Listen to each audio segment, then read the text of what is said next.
Welcome back to the Tennessee Frugal Craftsman. Those are shingles. I would like to say that I was at that stage, but I am not. Although I do have some shingles on up there.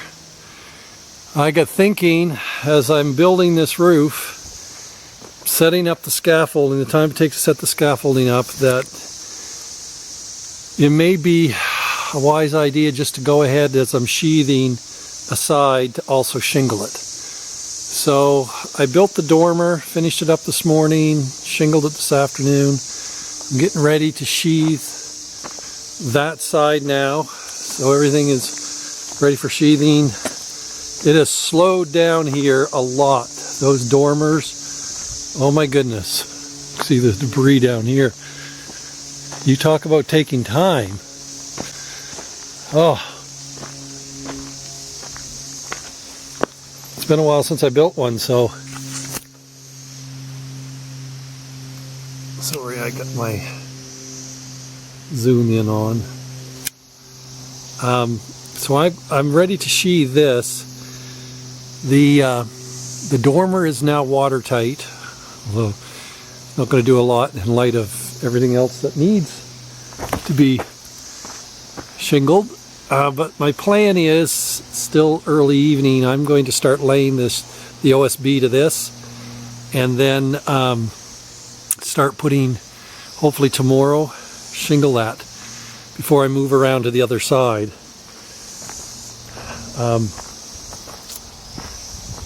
It's definitely a process.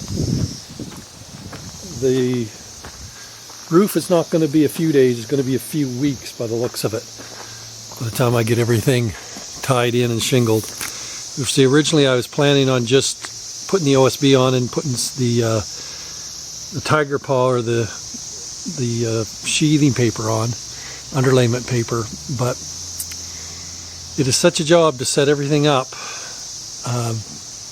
to do it twice within just a matter of weeks, I thought was crazy, so that's why I'm doing that. So I'll take you up and show you a little closer what I've done on the dormer, and I'll be back. Okay, this is the dormer. I just used some pieces of OSB that I had left over from when I was doing the walls to fill in the small valley each side of the dormer.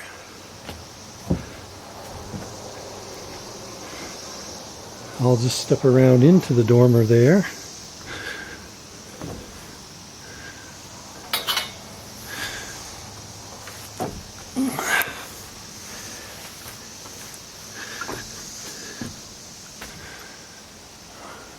So what I did is I used my 1x material, my boards. I've been grading. I have piles of 8 and 9 foot boards out there, so I've been kind of grading it, picking out the knottier stuff I can't use for molding, and I've been using it in here to do the roof for these shorter things, smaller jobs, a little easier to use it up there. And so I've got everything ready for sheathing now. My friend came over, he's been helping me the last couple days. We have trimmed off all the eaves here. Now I know right here in the middle this is going to have to be cut out and joined in when I do the garage, but I'm just going to put the underlayment in this area here, and then I'll stagger the shingles back this way, just stagger them back, and then I'll tie it in later. That's going to be later in the summer.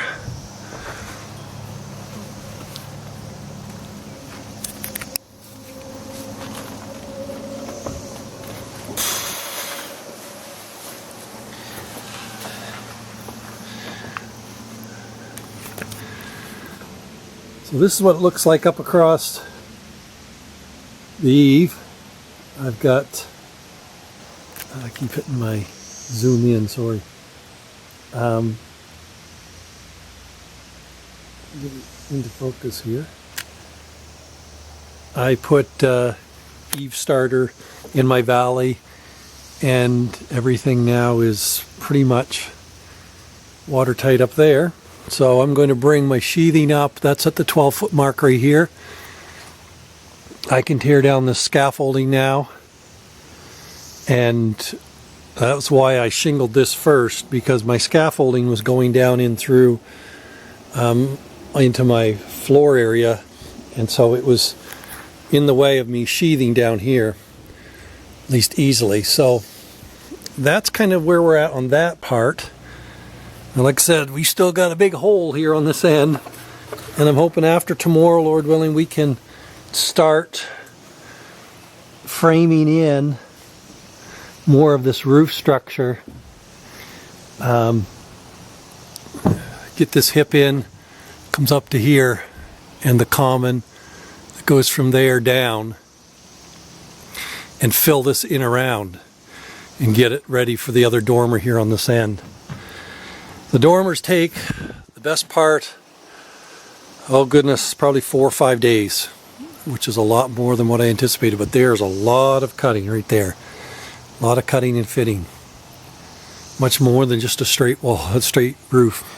But they add a lot to the building, and it's going to be nice to have airflow and whatnot up here. So anyway, until next time, I'll bring you up to date a little bit more tomorrow, and we'll do more in this video. Well, it's coming to the end of another day.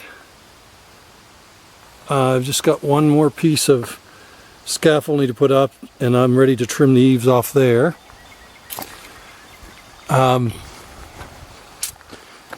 We had a slight change of plans. I think I may have mentioned in the last video. Oh, by the way, welcome back to the Tennessee Frugal Craftsman. I am one guy building a house from scratch. If you're just joining me, I started 2.5, almost 3 years ago, clearing my property here. Do a quick scan. When I came in here, there was no driveway. You couldn't see the road.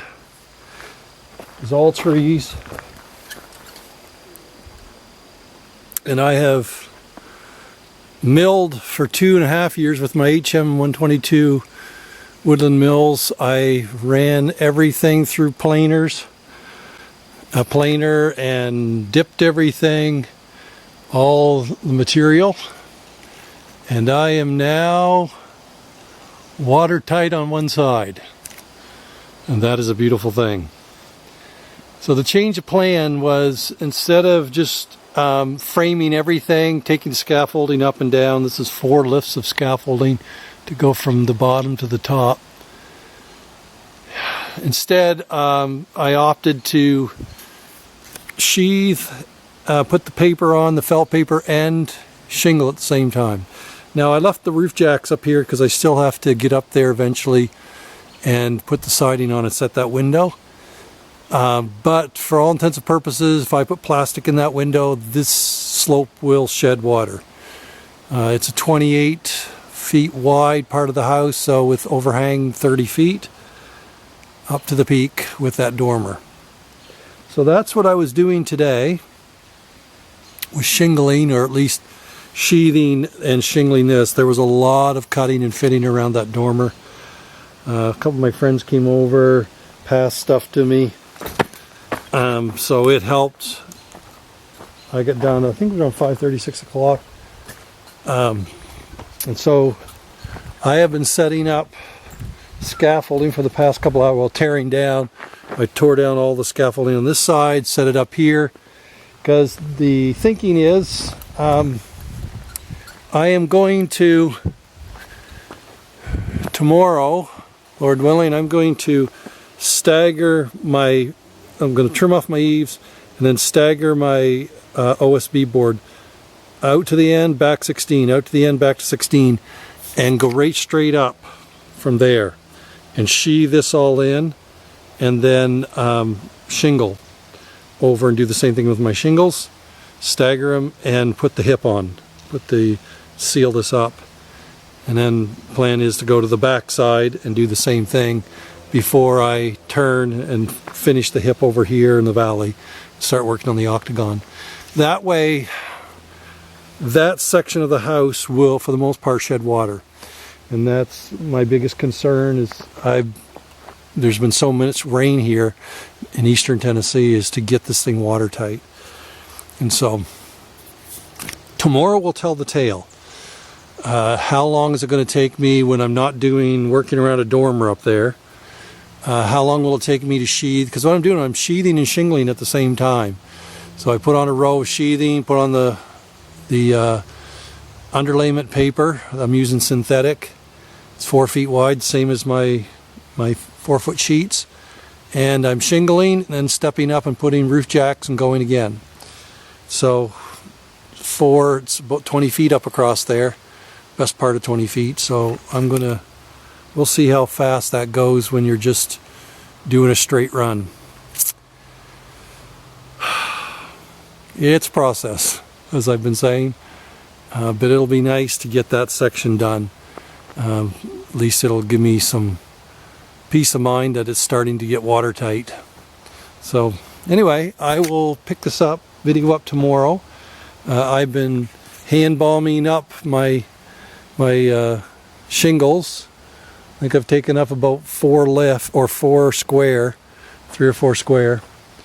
It's a slow process, but that's my morning workout. Take up 2 or 3 squares in the morning. That's usually about what I'm putting on in that area. So anyway, we'll pick this up tomorrow and we'll see about the change. See if I can actually get how much of that I can get done. Well, welcome back. It is lunchtime the next day. Last night I set up all the scaffolding. This morning we came in and trimmed the eaves and started laying underlayment and shingles, and we're on our second run. I'm hoping, I did lose one guy who's volunteering to give me a hand, but I am hoping that I can get that side done up. I mean, I'm just staggering back and forth on that first 2 rafters and get that hip sealed. That will seal another big section of the house. So tomorrow, Lord willing, I can move around to the back side and do the same thing. So it's starting to lock in.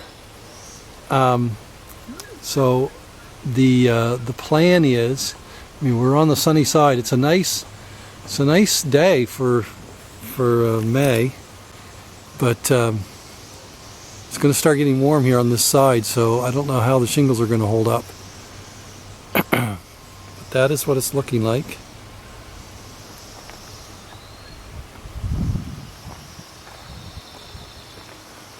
Starting to get a feel for what the shape of the house is going to look like when you start getting the shingles on it. So anyway, I'll bring you back for another update. Sorry, I'm pretty much up there on my own. The guys are working in the attic, passing stuff out, so it's hard to do some filming, but we'll do it this way for a little while. Talk to you later. Okay, it's a little later in the day. Actually, it's early evening. 2 of my friends came over. What a big help they were. They stayed in the attic, passing stuff to me all day long pretty much. Well, at least one of them was here with me most of the time.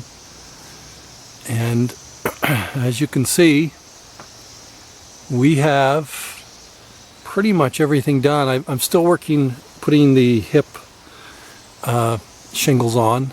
Got about another 20 minutes, half hour to finish that up.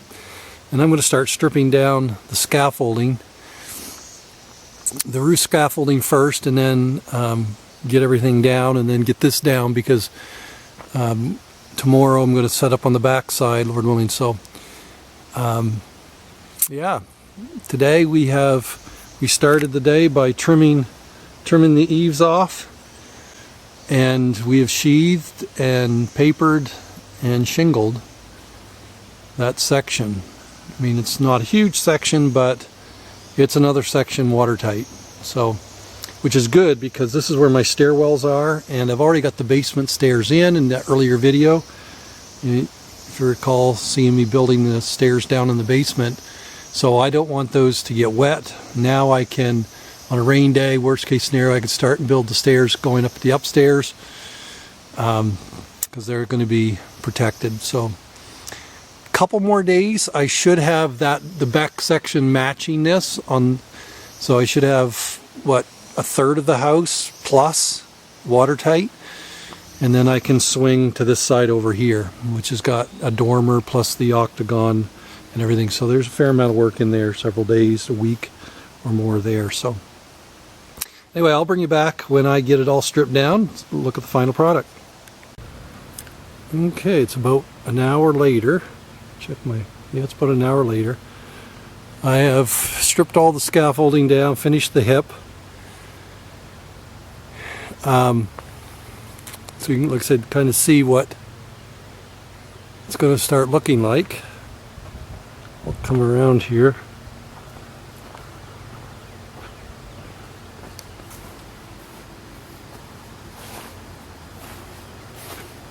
Whether I can get at us. Can't see both slopes from this angle, but that's a beautiful thing for me. Now if I could do that 3 more times, I'd be just about there on the main house. So, as I was saying in the earlier part of the video, today will tell the tale of what I can get done.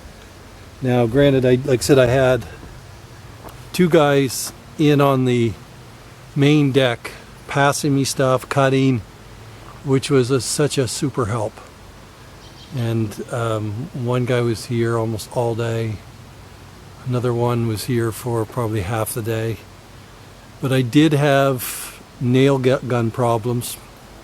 My nail gun gave up the ghost. I had a Senko that was probably 40 plus years old, and it would shoot one and then it would lock, and would shoot another one and lock.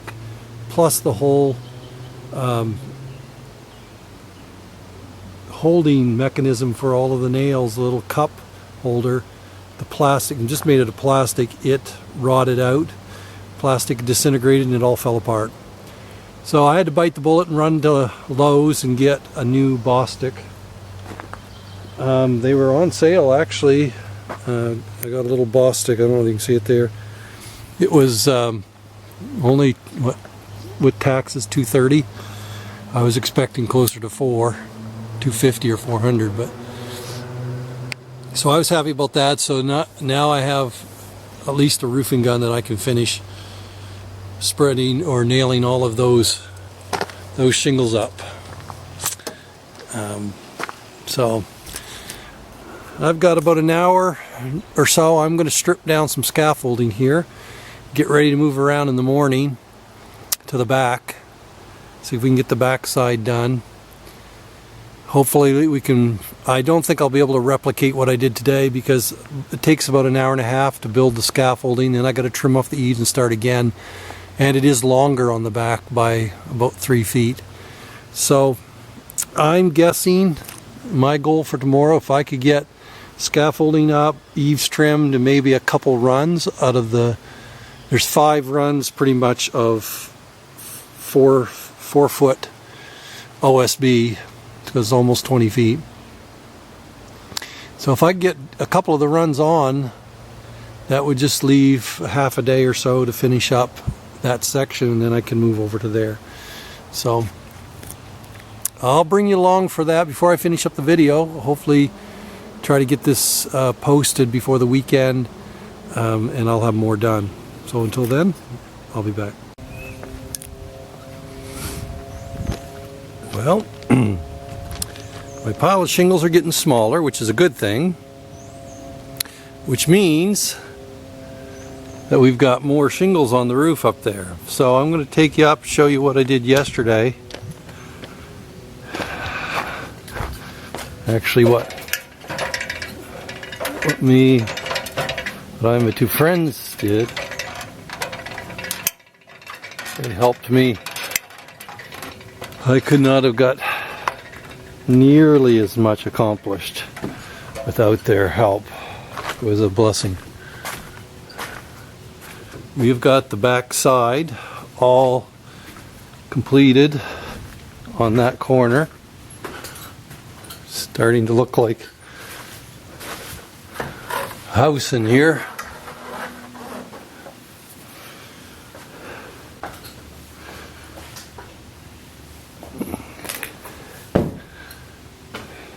Step back. Our next thing today is to start out here on this hip.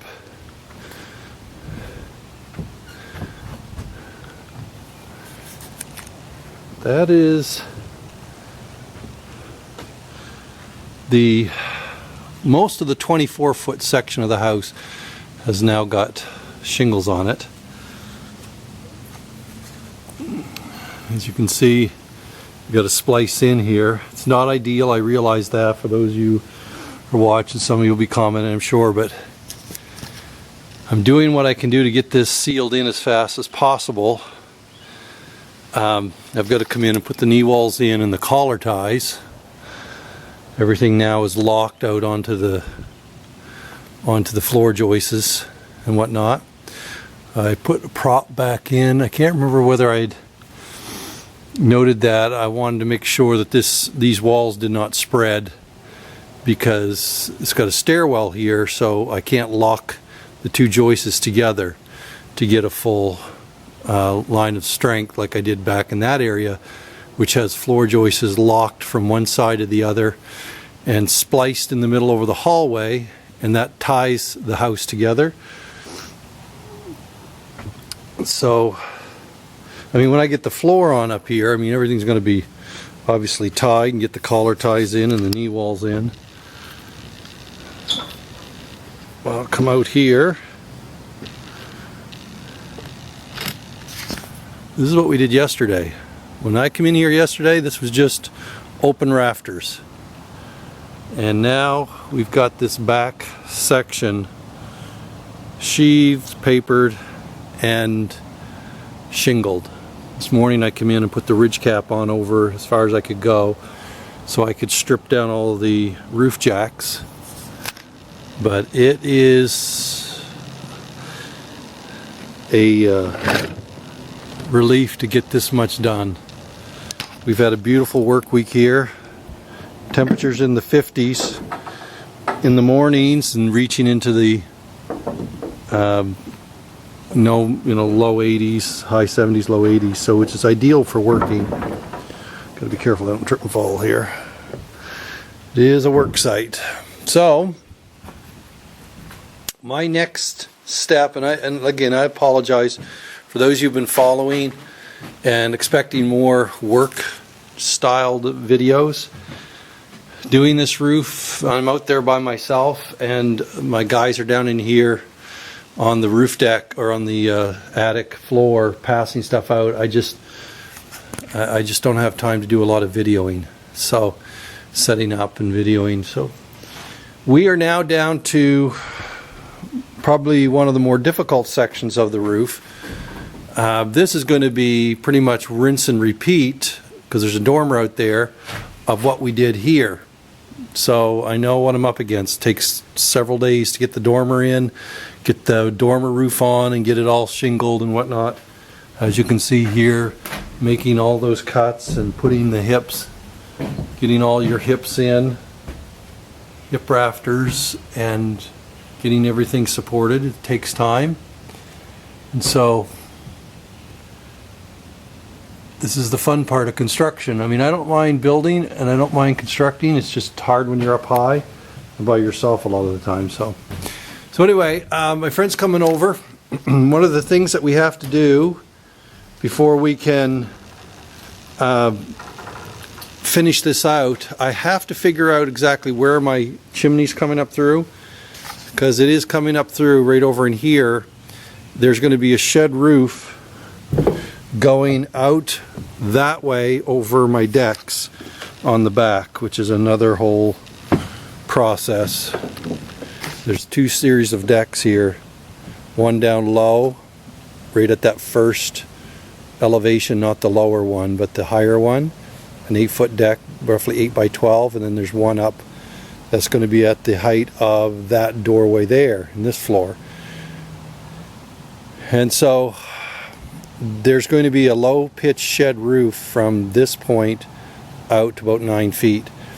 which means the flue is coming right up through here and up through that shed roof. So what I'm going to do is I'm going to build a box the size of my chimney, and just kind of, you know, a hollow box, and just screw it to the wall here, and then I can build my cricket in, flash everything, leave it, and I'll just unscrew the box, and when the chimney comes up through, just flash with lead flashing out over my flashing that I have, my regular aluminum flashing. So speaking of flashing, I see my camera battery is flashing, so I wanted to finish out this video.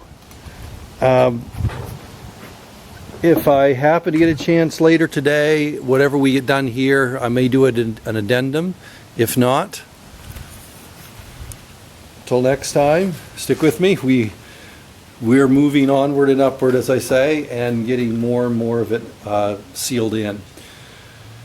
It'll be nice to have the roof on it. There's no question. It'll be nice to have the elements no longer beating down through my house. So, until the next time, as always, you have a great day.